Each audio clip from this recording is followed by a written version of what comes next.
fine, he makes more money than you ever. Are we allowed to ask questions?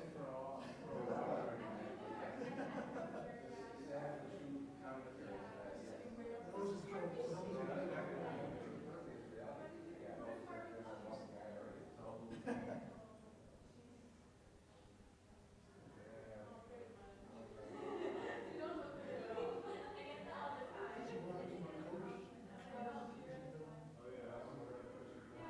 Okay, I'm not trying to.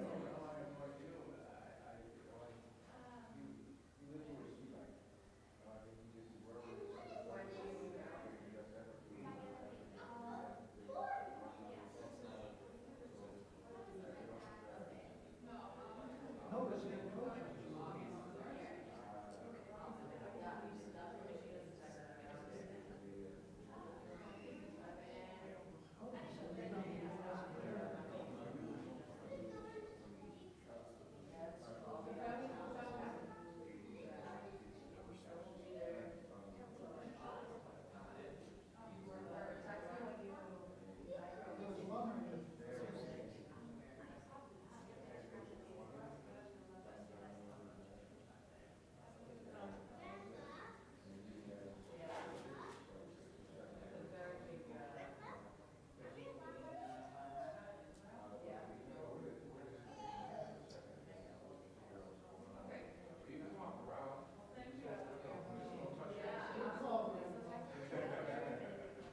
if we know who the strict person is in the family.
Can everyone,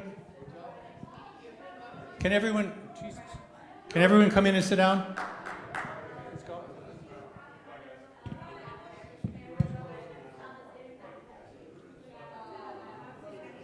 I'm glad you're so forceful. Let's get started. Sapphire family. Sapphire. Last one over here is Rod Dave.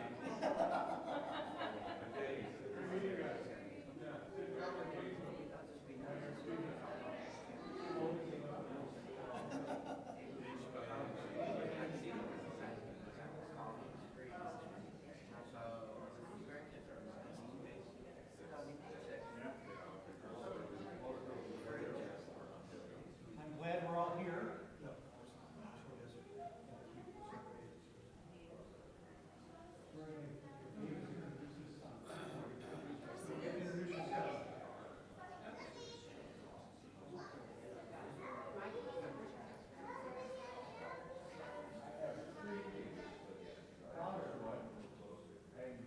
For those of you who don't know, my oldest son is Michael.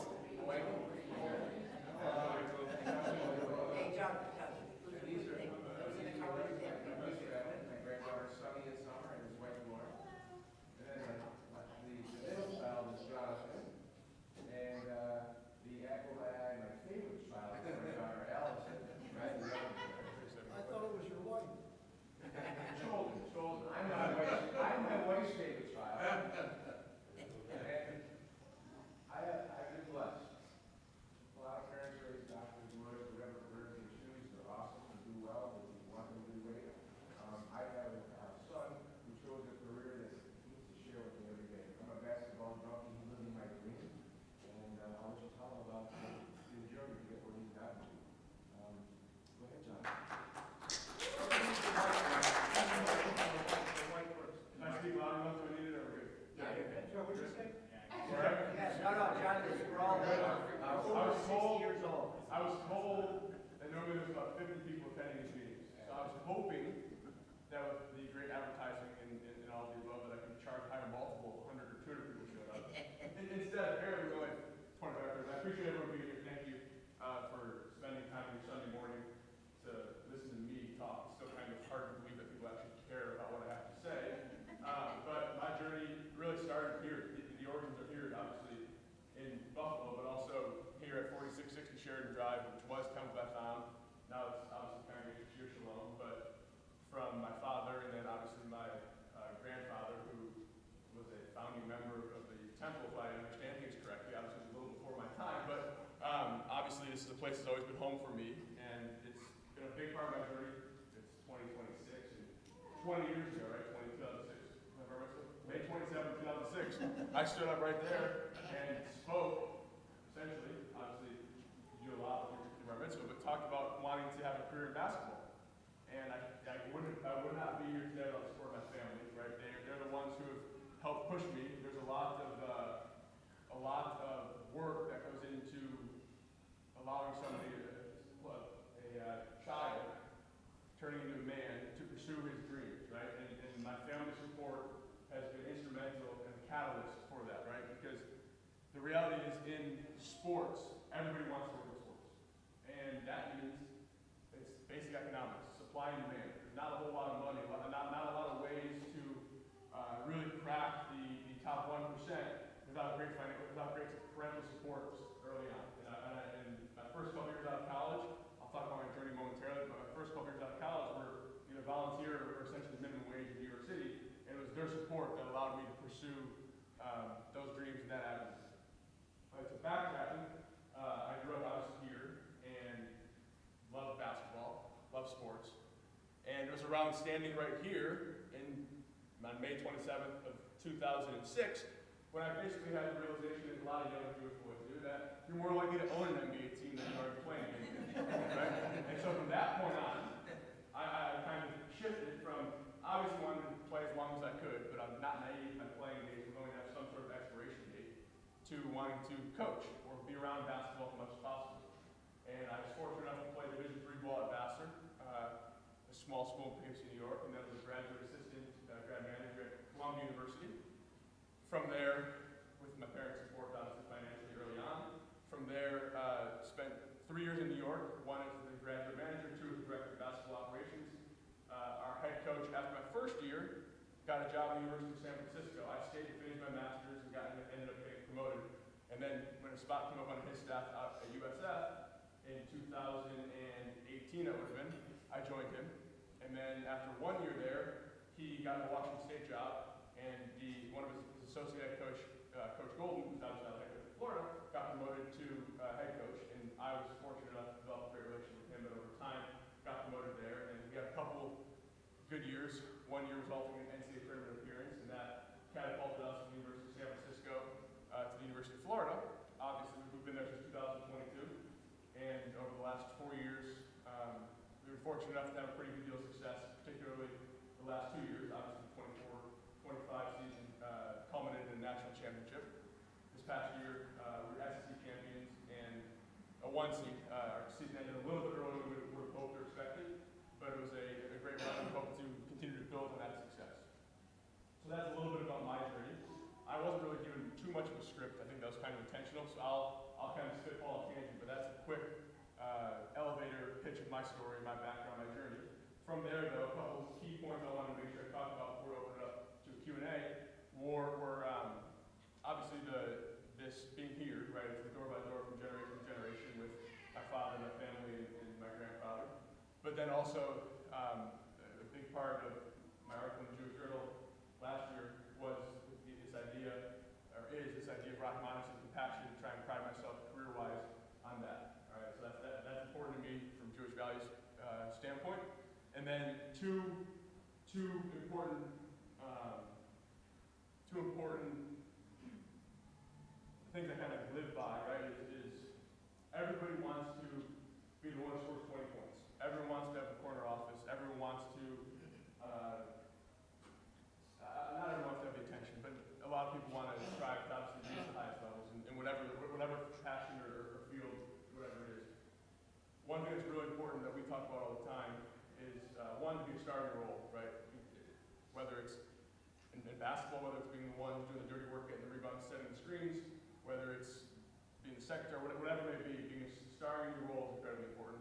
And to do that, we believe here with our program, it takes great attitudes, great work ethic for people who really want to be part of your organization. And that's something that sounds so simple and philosophically is not overly complex, right? I'm sure Summer and Sunny probably understand that right here, what that means. But it's the driving force behind all we do, right? When we recruit student athletes at Florida, if they don't have a great attitude, if they don't have a great work ethic, and if they don't really want to be Florida Gators, we go on to the next. Now we're fortunate at Florida to be in a place where we can pick the best of the best, right? At San Francisco, we had to be a little bit more forgiving, but we weren't even necessarily forgiving on those tenets. We're maybe forgiving on the talent part, not the attitude, not the work ethics, and not that people want to be here, right? That's one, and that's an incredibly important concept. And then the other one, right, is when opportunity knocks, is to kick the door down.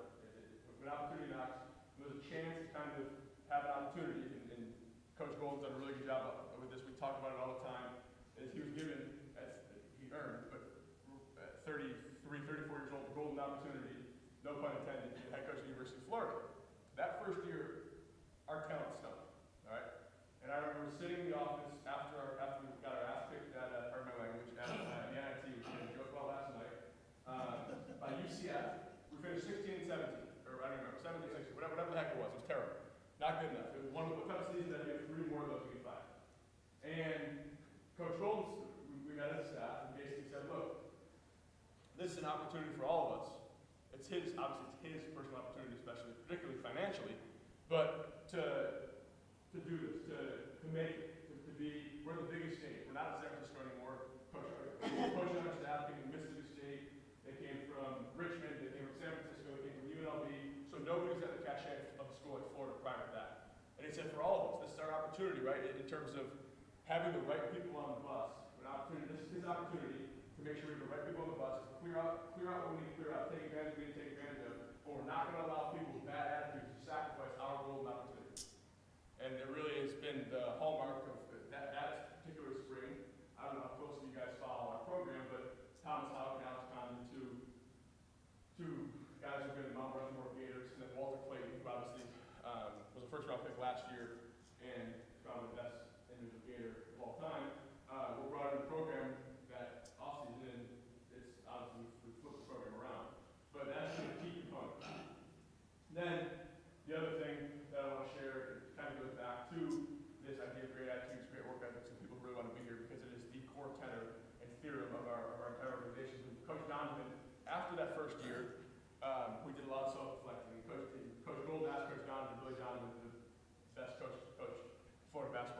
came and spoke to our team, right? The head coach, two-time national champion of the Gators, great, he did a really good job with Thunder, done a decent job with the Bulls.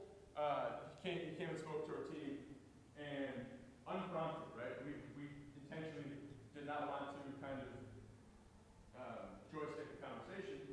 In speaking to the team, as remember, we're trying to change our culture of our organization this time. We're starting year 2 of what's now going to year 5, but this is before we really broke through. He sat there in front of our team and said, the NBA, right, in terms of starting your role, is not the 350 best basketball players in the world. Okay? It's not the best 350 basketball players in the world. Even though it has the most money attached to it, the most TV, there's really good players in Europe. There's really good players people don't know about, all of the above. There's really good players in the G League. A lot of those guys have shit attitudes, right? So what it really is it's the 50 or 100 best players and the 250 or 300 best people and players who complement those stars, those 50 or 100 really good players, right? So it's the best 250 or 300 people in the NBA who are starting the role of being a role player. And that concept goes back to the great attitudes, great work ethic, people who really want to be here, and it's kind of continued. We remind our guys of that all the time. Billy Donovan, the most successful coach probably in the history of SEC basketball, forget Florida basketball, talking about just the importance of understanding who you are and helping put the team first and the team win. Right? I've kind of spitballed 15 minutes here a lot. I've said a lot. I'll open up the Q&A, any questions, and answer whatever questions you guys may have. Yes, sir? How difficult is it to use this money now? How to get people? Because before they didn't. How did I know that you were going to ask a question about money? How did I know? Are you doing? How did I know? Would your father quote you by saying that? How did I know? Did he tell you that? Sorry, I was distracted. Your question. Just because I know that Coach Saban said that he quit Alabama because he was sick and tired of players coming to him and saying, "Am I going to play next year? If I'm not, I'm out." So the landscape has changed. So with the money now, so how difficult is that to bring people in? How difficult is it to compete? Yeah, I think, that's a great question. I think with any industry, disruption, change, brings about opportunity. And we've tried to stay at the cutting edge of said opportunity. A lot of the older coaches like Coach Saban, Coach Shefsky, a lot of these guys want to complain about the new era, the way it is. Coach Golden, Coach Shire, Coach Hurley, Coach Spaghetti, Indiana, these guys have figured out a way to adapt and adjust. Because, like any market, you're worth what somebody will pay you. And once we stop restricting them from having a certain amount of earnings or zero earnings, free market. Now, do I think there should be some guardrails in place that make it so that there are some rules in place that make that not that everyone's not on a one-year deal, or that some sort of salary cap, some sort of collective bargaining? Sure. Flip the page though. If you're a student athlete in 2026, why would you want a collective bargaining right now? You can have your cake and eat it too. I can get paid and say, okay, I didn't like that year, I'm out. I'm walking over to someone else who's paid 2x, even though I didn't play that way. So yes, I think it's made it more difficult in a way. It's also created a lot of opportunity, and the players certainly deserve to be paid. Now, how they get compensated, the manner in which this idea that it's all from donors all the time, and I think the donor fatigue part is real.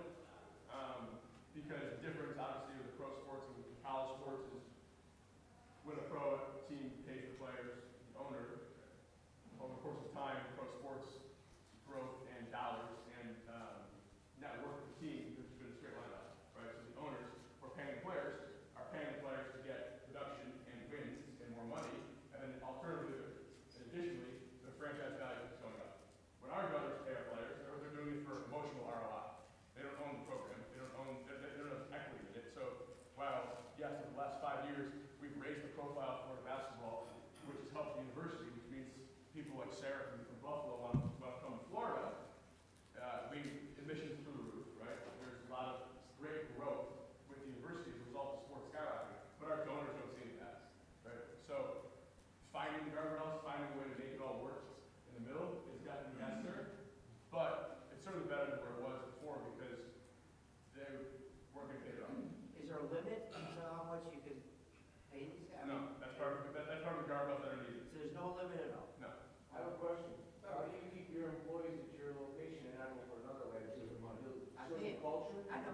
No, this is college. How do they get the money? Where, is the money just come from the donor, not from the college? Nothing? Well, we, I see Michigan Bowl here, but Michigan, many others, have what's called a collective, which is essentially, I don't want to say money cleaners because they have the student athletes doing charity work and community service and whatnot, but they take the money. So if you wanted to donate to our collective, with all the great success we've had as a businessman, and you wanted to donate to the University of Florida, you can write a check to our collective, and our collective in turn distributes it to our players. Sunny has one quick question before she makes her flight. Okay. What's your question? Sure? She said the Gators gonna win this year. Win what? Games? She just wants to know if they're We're gonna gonna win, win. yeah, we're gonna win. That was your question. We're gonna win the title, I can't promise that, we're gonna win. Better win. So your parents have turned this into ridiculously great Gator fans. Watch every game that we possibly can. They know Here's the my question, players. since you're about to roll out the same lineup that you have, How great is that, right? it's ridiculous. What does that say to the guys who are 6, 7, and 8 who thought they were moving up? Well, How do you keep them interested Well- and keep them from not going to work? yeah, so, The big guy. Well, he's gone. yeah, I agree. So, He was a distraction. we're brutally honest in the front end. That's the reality. Right? We got guys with great attitudes, great work ethics, who really want to be here, and we're not going to sacrifice that. And we're so honest in the front end that as every single player wanted to return, players 6, 7, and 8 said, I still want to be here. Players 10, 11, 12, 13, 14, 15 said, I still want to be here. I had conversations with agents and dads about student athletes on our teams, and I said, you sat in our office 2 months ago and said you wanted your son to compete for a starting spot. Okay? A 13th man. You said you wanted to compete to be a starter. And we said we didn't think this is the best place for you if you really wanted to compete to be a starter. Oh, well, my son loves Florida. He loves being here. We'll take significantly less money. Okay, are you understanding this? You're not. Very elated catch. You're not properly understanding this. You want Girls. like that. Before we go, I want everyone to know it's Jonathan's dream to have Carmelo Anthony attend his bar mitzvah. And it did not happen. However, the Final Four, when he was winning the national championship, Carmelo came out at halftime as part of being honored for the Hall of Fame. So that was a very cool full circle family career.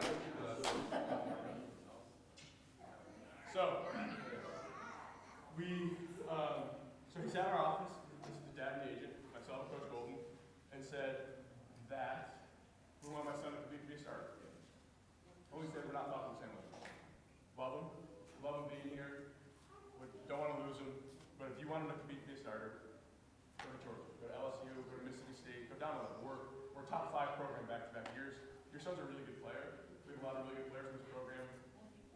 He could start on a top 50 team. He could be 6th or 7th or 8th man on a top 35 team. We're top 5. We're trying to stay top 5. So we apologize. Love him. Business though. That's what it is. Oh, my son loves Florida. He doesn't want to go anywhere. Forget competing to be a starter. He wants to compete to be an 8th man. Okay. You're not really listening to us though. We're telling you he's not going to start. He's not going to start. And we have a lot of guys we're going to have returning back. The best we can offer you is a chance to compete to be the 9th or 10th man. Okay? Compete to be the 9th or 10th man. Go check our box scores the last year. We play 8 guys. Okay? So compete to the 9th or 10th man, which means an ankle turn away from being in the rotation. That's the best we can do. He loves Florida so much, he'll take 1/3 of the money. He'll take $250 instead of $750 to give you guys some numbers. He'll take $250. Okay, great. We'd love to have him at that cost. Sure. If he's happy being the 10th or 11th man, no problem. Great. Sign it. 2 months later, Tommy Hawk returns. Had a difficult conversation with him. Here we go. Here we go. Score of the game's changed. We were so honest with you 2 months ago. We had thought this guy had no chance to come back. We told you we had a chance to compete to be the 10th man, 9th or 10th man. He told me he wanted to start. We weren't quite on the same wavelength, but he told us he loved Florida so much that he wanted to be here, happy to be the 10th man, bet on himself, thinks he can break through, maybe we get an injury, whatever it may be, he can play. Well, now I'm here to tell you with Tommy back, he's going to start the year on scout team. Forget 10th man, he's 11th, 12th, 13th man. And you've told us 2 months ago you wanted him to start. You agreed, though, if he wasn't going to start, he'd compete to be the 10th man. Now I'm telling you he's the 13th or 14th man. Well, my son loves Florida so much, we want to bet on his talent and believe in him. You're not listening. your son, without being rude or condescending, because these need to be hard and honest and stern conversations, is the best insurance policy in America. We think he's a pretty good player. He could average 15 a game at San Francisco. He could be the 8th man at half our teams in our league. We're trying to get top 5. If you want your son to be the best insurance policy in America, where if Denzel doesn't get his way for 2 guys turning an ankle, he'd be in our rotation, we would love to have him. He makes us sleep well at night. 250 grand is a great deal in the marketplace. To be the 14th man, to be an insurance policy that can play in spot minutes if we need to, sign us up if that's what you want. But we could have been I don't want to swear, so we could have been not great humans and waited to have this conversation until tomorrow when the portal closed. But we wanted to offer you the opportunity to hop in the portal tonight before the portal closes tomorrow to go pursue what you want. My son loves Florida so much he wants to stay. Great, awesome. So to answer your question, how do we get guys to stay? It's just by having culture but culture isn't something we talk about.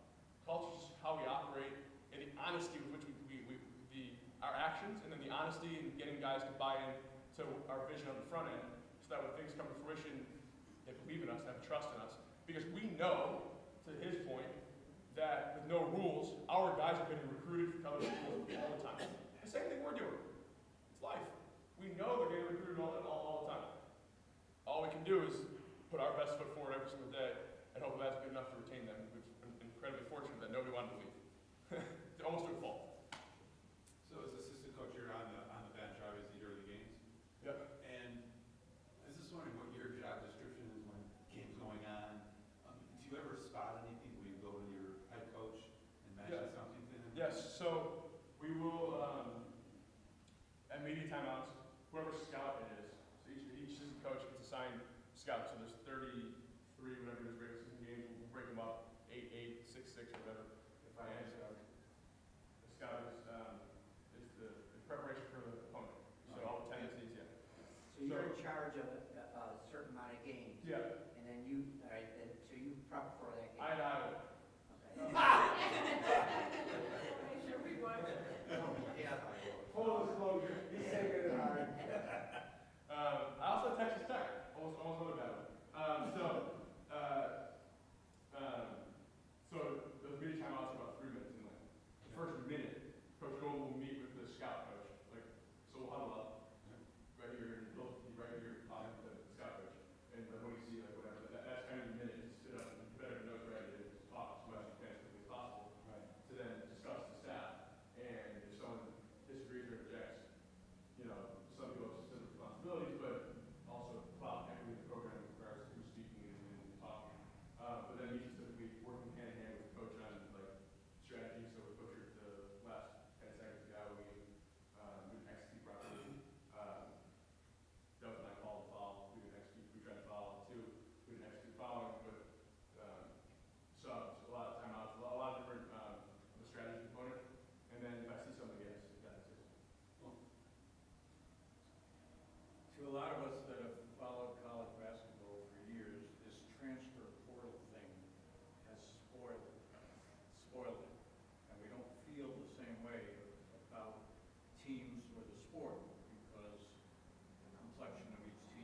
videos saying if I score Yeah, this many points or, yeah. you know what I mean by that?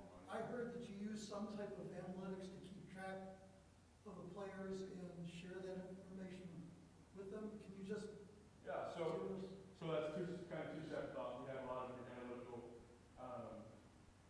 models and data points that we use to identify talents and help them try and get better with their program. But in terms of, to your point about the transfer portal and scoring 15 points on the track transfer up, whatever it may be, a couple things. We continually emphasize putting the team first. We talk about, I'm redundant here, but guys, great attitudes, great work ethic, guys really want to be here. That helps negate a little bit of that. And then additionally, we're so, like I said, so brutally honest in the front end that we talk about wanting our incentives to be mutually beneficial in alignment. If you average 12 points, we might be better and win more games. We don't really talk about scoring points, but we talk about Ruben Chinyu, for example, our big man who's going through the draft process. If he grabs more rebounds, he'll have a better chance to get drafted. Getting grabbing rebounds is not really a selfish thing, it helps the team win.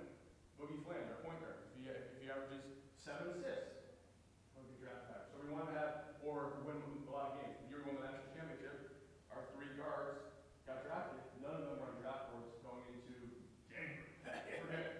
forget this time, but to go into January. So winning helps solve that, and we try to have our incentives aligned where it's mutually beneficial to help all. Where do you see yourself in 5 years? It's a great question. I don't know. The landscape of sport continues to evolve. Who knows? Can you describe the last play of the Iowa, what happened there? Offensive or defensive? On the offense, when you took the ball down to, what happened on the inbounds? When you get a shot off? Yeah. Well, there's a cruel irony in winning the national championship on a team not getting a shot off, and then losing the next year in around 32, not being able to get a shot off. But talking about that last 4 seconds, I can give you an answer. But when we think about it as much more macro, we lost that game the first 39 minutes and 56 seconds, not the last 4 seconds. Once we're down 1 with 4 seconds to go, we're underdogs. We should never be underdogs in life. So putting ourselves in that situation is more of the issue. And last March, we played 4 close games, 4-point games. We won them all and cut on the nets. That's the beauty of March. 12 months later, we saw the dark side of March. Our first close game we lost. Yeah. But yes, in the last play, we're down by 1. So a 3-pointer doesn't help us too much because 3s are going in, especially where we shot 30%, 32%, 35%. 2s go in a little higher clip. Ideally, if you try to get fouled, we want to try and ram the basket and just get fouled. But they've been decided not to. I thought it's time cutting, but regardless, getting fouled, that's our opportunity to at least get 1 point. We would have loved to have overtime because we thought we were a better team, especially where the game was going the last 10 minutes. So we're hoping to at least just get the free throw line. Obviously, never hope to not get a shot, but you didn't give yourself a chance to win the game. Was it supposed to go to a different guy, or was it supposed to, was that the plan? Well, we only have 4 seconds, so not we're going full court. He's the fastest guy, and he's a better shooter than Boogie, so we figured if there was a step back shot needed to figure out who's shooting it. Then Boogie would want to turn the corner, and he would shoot it. Pass to Tommy, if he was open, or throw out the corner for a hammer 3 Kirby, but the hammer 3 was not going to beat it because there wasn't enough time to go length of the court, drive the basket, and kick out. So. It is amazing how the year before you came back from all those. It's just like, it's just sports is everywhere. Lisa? They graduated? Yeah. Oh, good. Good, you like it? Dad, he called me and he said, well, this is from someone who's not really basketball. He did well running down the court. I said, could never make a basket. Struggled to shoot a little bit. We did struggle to shoot. He told us every game. But Every game. what else? Any questions? Yeah, I direct an academic program at UB, and occasionally, it has some undergraduate enrollment. Occasionally I hear from a parent or counselor about, especially students who are coming in from the transfer portal. What sort of support does Florida give students who are coming into the transfer portal, or entering students, in their studies? That's a good. You're putting the student before athlete instead of the athlete student. But I think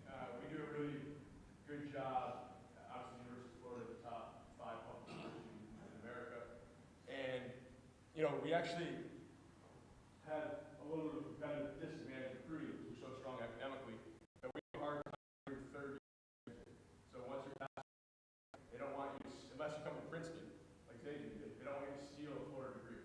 So we don't allow, once you're more than halfway through your undergraduate classes, we basically, depending on the student, depending on who they are, trying to have them essentially have Florida not count some of their credits from other schools, because once you pass 50%, they won't take you unless you come from a school that's high ranked. So Virginia, Vanderbilt, UNC, Duke, Stanford, Ivies. So we've encountered some challenges that way, but the support is really strong. We have a whole academic center specifically designed for student athletes. They have tutors, they have student assistants, they have little small extra stuff. It's really high level. So they have to pass the courses, or at least Yeah. they can learn to play? In that place that multiple years, and like I'll speak for his blueprint that I've observed and watched, and I've been blessed because he kind of shares an awful lot of them, and I have been had a front row seat the whole drive. Their biggest concept is the sum of the parts is greater than the whole, and they realize that the longer they have the part, the greater the result's going to be. So they very rarely, based on what they've already done historically now, they're looking for multiple year players. So they're looking, in my humble opinion, his probably proudest moment of the transfer portal is getting guys like from Belmont or from Iowa, and they're there for multiple years, and then they come together as a team, and they were national champions. They're there for a couple of years.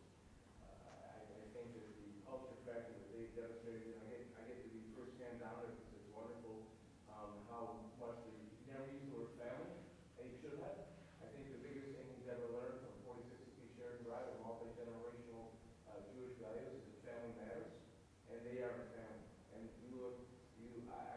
I've been blessed to have conversations with parents about questions related to the transfer portal, and they're really every time they realize that you gain so much more from the cluster working instead of the individual piece. And so there's parents there that sometimes get out of control, and they worry about the money, and I can say the cha-ching comes when they have success. And as he said, the first year that they won the national championship, the 3 stars got drafted in the NBA because they had team success. So if you buy into the culture that they've created, you will benefit. So you don't have to be the guy on the floor to get the benefit. And Jonathan has said about trying to get them to go to the transfer portal, you're going to be able to say you played at Florida and you were on a national championship program, you've been exposed to the Florida way of life. There's a monetary value to that guy. And that's coach. We'd love to be able to recruit that kind of player.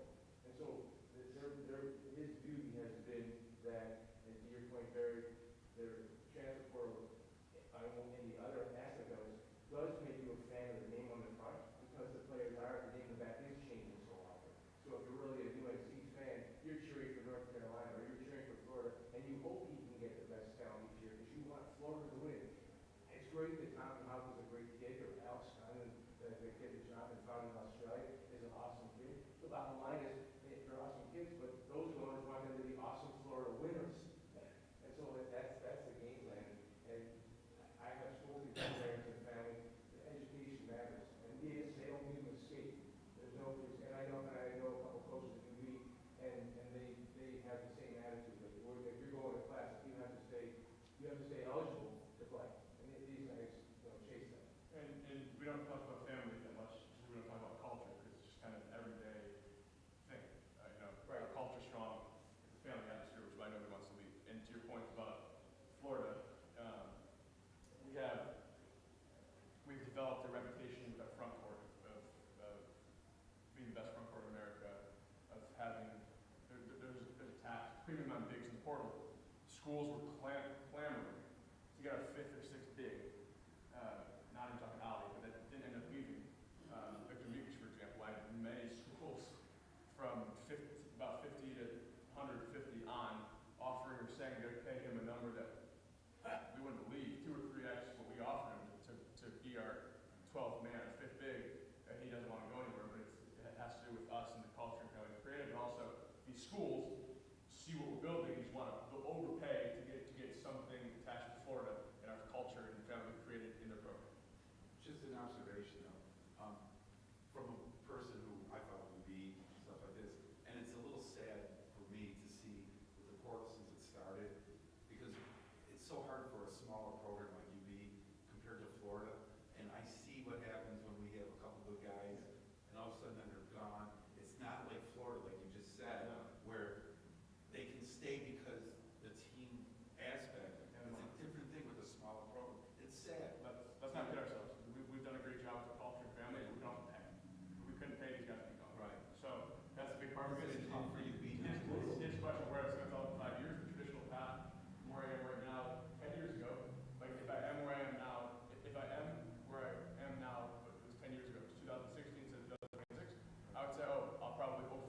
assuming we can keep winning, because the sport is changing at such an incredible pace where every Let's say those, like, I don't think we'll ever see you be if 3 make years, NCAA, if 3 years from now, you know. Florida and UP are not playing the same sport, if it was different leagues, it wouldn't surprise me.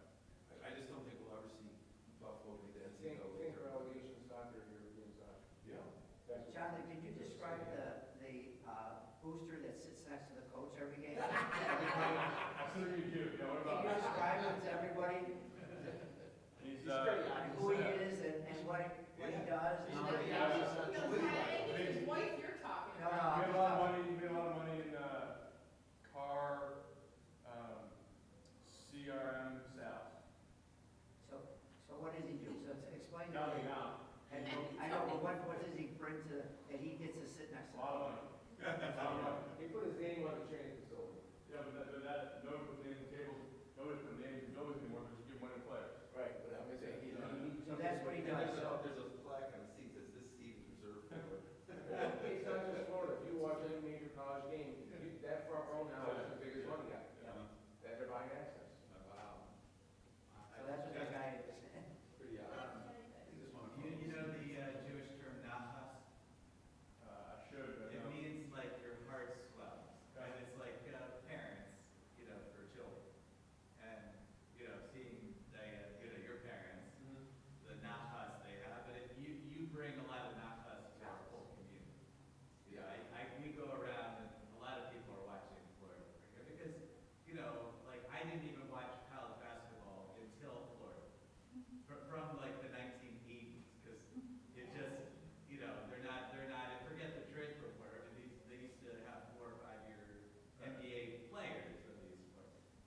So thank you for bringing the joy of college basketball back. I appreciate it a lot. My question has to do with when you won the championship, 3 of the 4 coaches were Jewish. 2 of them came through Maccabi. First of all, what is it about Maccabi? My friend Avi Munson, he ran the American part of it. What is it that led to that? How is it possible that 3 out of the 4 coaches are Jewish? What is this about? What's going on? There's like this kind of Jewish, and the other question would be, what does it mean for you to be Jewish in this sport? You know, how is it in this time?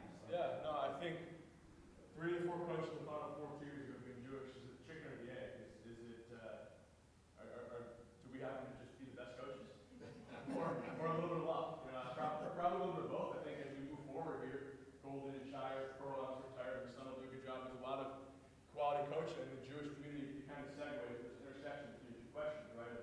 Of the talented Jewish coaches, but also what it means to be a Jewish coach in this time is togetherness, right? The Jewish coaches breakfast each year at the Final Four, which I haven't attended the last couple of years. This past year, I was kind of not in the best headspace to go to the Final Four after I took a while from playing the year before.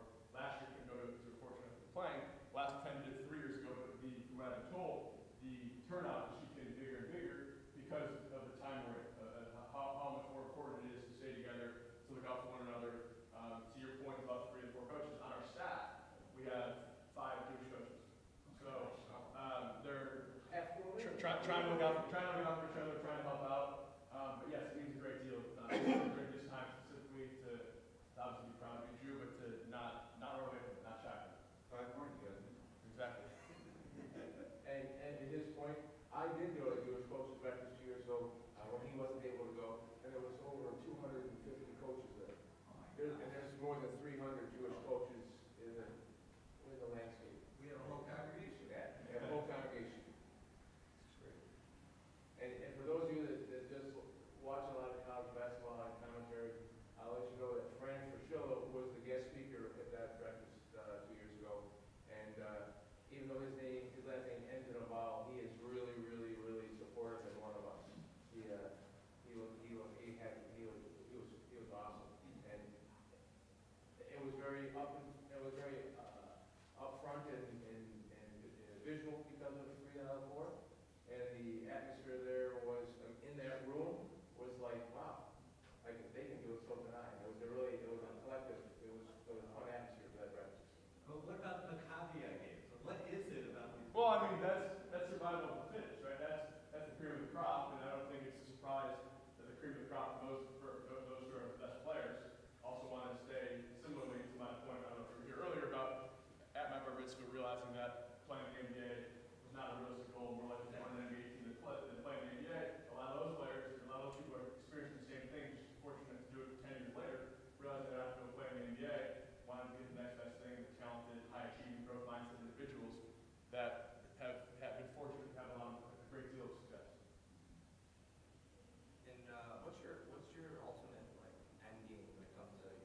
dream job?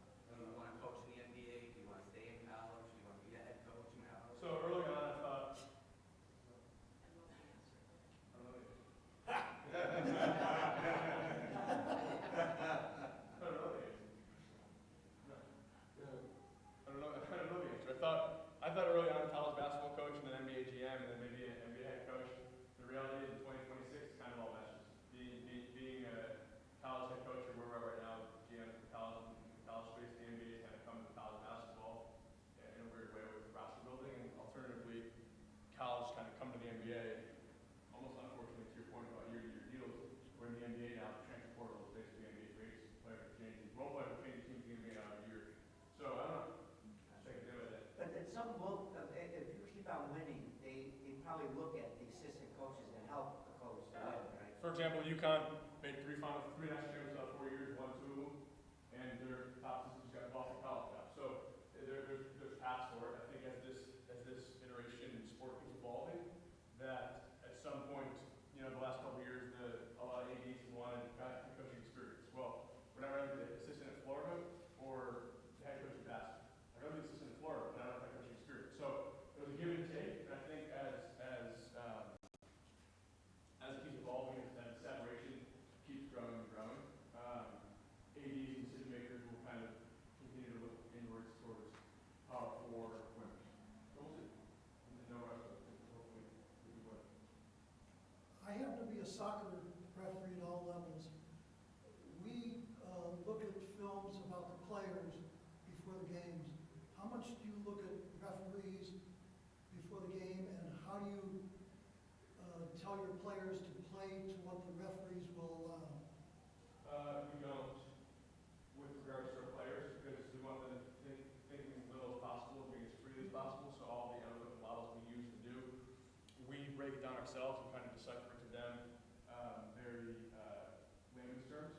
So not thinking. Same thing with the refs. We'll know who the refs are. We'll have a great deal of understanding in our relationship with them, but our players won't. Do you scout the refs? Well, we know them. The SEC, we know them. So a little less scouting, but for example, there's a couple that we've done a little bit worse with by quite a bit. So, it's interesting. What changes occurred in the Gators over the last 5 years that led to the championship? What changes occurred? Is that a trick question? Yeah. Okay. What progress? I mean, Huh? by now, as opposed to before. Well, over the last 5 years, we brought in new staff. I don't know if that was a trick question. We went from coach down at Georgia to coach to now Florida, and we've won quite a bit. But I think, I think Coach Calipari said it when they beat High Point to get to the Sweet 16. Coaches can win games at this level. Administration is really helping win championships. Our administration financially has been very supportive. So that the investment, the ability to retain Tommy Hawk, Alex Condon, Ruben Chinilu, the ability to recruit Walter Clayton, a lot of that's to do with the financial support and wherewithal. And Coach Golden's done an incredible job leveraging his contract negotiations to make sure that he gets players he wants financially, but also in terms of ensuring the reason we're at Florida is that when we get these really good players, we can't let them leave. Right? You haven't seen a great player that we've brought in transfer somewhere else. It's either Florida or the NBA. You're back to Florida or the NBA. Condo last year, back to Florida. This year, back to Florida. Tommy, back to Florida, back to Florida. Wall, back to Florida. Will Richard, back to Florida. Ruben Chinilu, back to Florida. All these guys get recruited by other schools every day. So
Georgia office last year, and they gave him a very strong competitive offer. It ended up being the same amount they took at UConn. He looked at Coach White, to your point of what changed in Florida, the old coach of Florida, dead in the eye, and said there isn't a dollar amount to keep you here after not winning it. So we don't have that problem, right? That a lot of schools, Georgia, LSU will also change their coaches, Kansas State, Texas Tech, BYU, they can't get Alex Condon, if he went to transfer portal on the last day, we would have doubled the amount of money he got when he got Florida. Because his team becomes so desperate, supply and demand. Everyone thinks they're going to get so-and-so, and when they don't, they strike out. There's only 6 top bigs. You miss one, price number 2 goes up. You miss 2, the price number 3 goes up. It's fascinating to follow. Every deal we sign of our returning players, we signed all our returning players, except for Tommy and Ruben, before our season ended. They wanted to keep those. Not Ruben. Every single one of them, if they win the transfer portal that last week, would have gotten double. The market, we've studied the market. It's gone 4 or 5x, and then 4 or 5x again. Now it's 4 or 5x year over year, but 2 or 3x within the same portal cycle. So a deal in March looks like a discount compared to a deal in May. So is it coaching, or is it trying to get the best players that make a good record? Because, Jimmy the Joes, bro. I mean, Jimmy the Joes. Without them, we're nothing.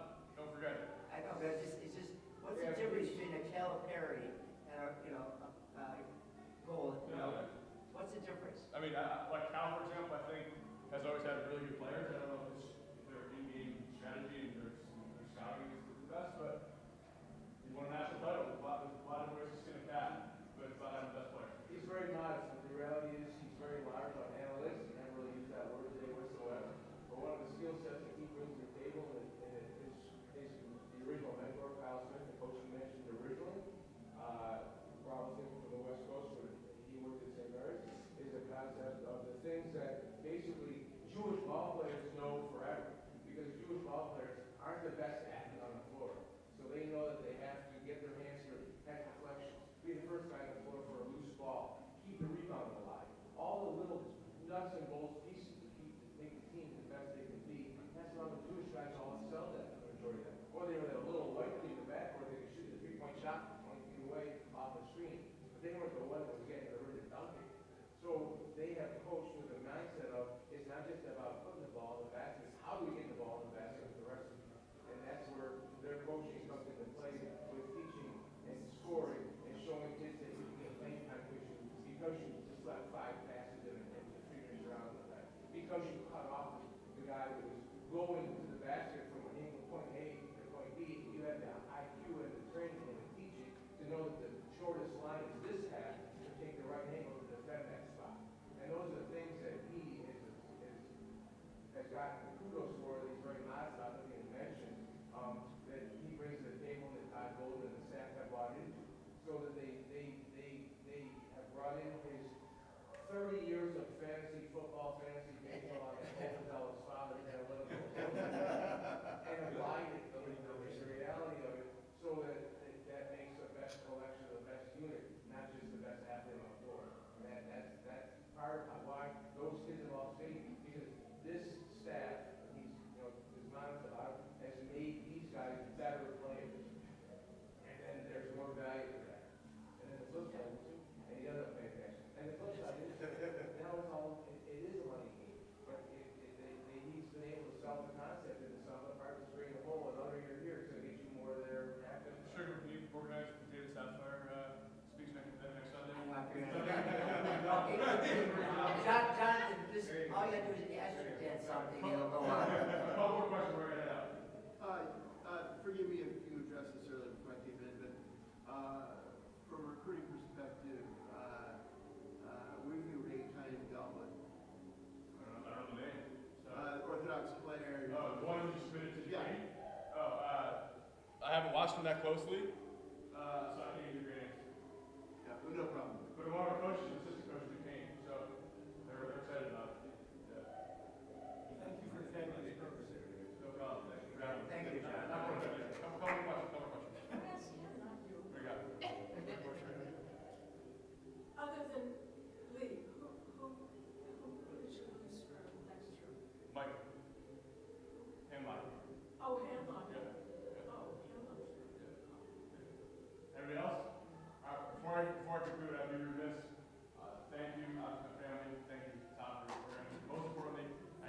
discussed and neglected to mention, my better half sitting there in the back, alley over there, my better half back there. So I was involved with all the line, I think she's 10 months old, I think she's sleeping right now. Otherwise I'd bring the both up and I would have called her and had Allie over here, but I think she's sleeping, but Allie, I want to make sure I mention you. Love you. Thanks. Any more questions? Thanks, John. Thank you, John. Have a good, safe trip back. These are big fans. They say, ask me basketball questions all the time. Like, I don't know, ask David.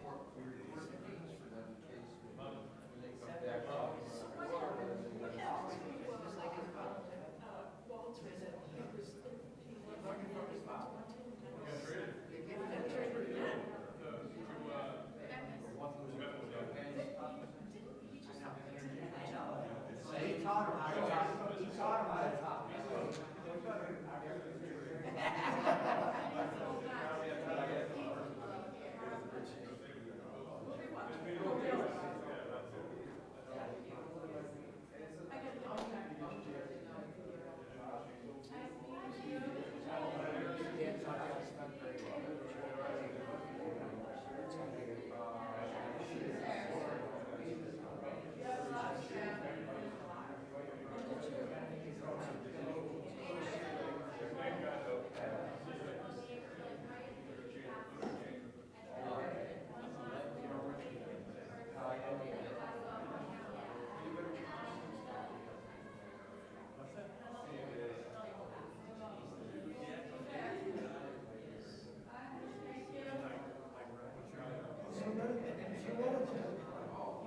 Serenity. Serenity.